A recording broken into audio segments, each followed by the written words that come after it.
If you want to clean up your design and hide anything that spills outside your frame in Figma, you're in the right place. In this video, I'm going to show you exactly how to clip contents in Figma in just a few simple steps. This is super useful when you're building layouts, UI mockups, cards, or any design where elements need to stay neatly inside the frame. And if you find this tutorial helpful, make sure to hit that like button and subscribe for more quick Figma tips. Alright, let's jump in. First, open your Figma file and make sure you're working with a frame. This is important because clipping content works on frames, not just any random shape. Now click directly on the frame on your canvas. You can also select it from the Layers panel on the left if that's easier for you. Once the frame is selected, take a look over to the right-hand Properties panel. This is where Figma keeps most of the design settings, so you'll want to pay attention here. In the right panel, find the section where the frame properties are shown.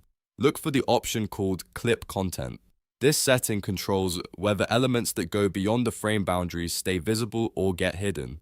If you see items sticking out of the frame, this is the exact feature you need. All you have to do is check the box next to Clip Content, and Figma will instantly hide anything that overflows outside the frame. As soon as you enable it, your design will look much cleaner and more controlled. Any image, shape, text box, or layer extending beyond the frame will be clipped out of view. This is especially helpful when you're creating a website section, a mobile screen, a card layout, or a component that needs a polished, finished look. It also makes it easier to preview how your final design will appear to users. If you ever want to bring those hidden elements back, just select the frame again and uncheck the Clip Content box. That will make the overflowing content visible again. So really, it's just a simple toggle, but it can make a big difference in your workflow.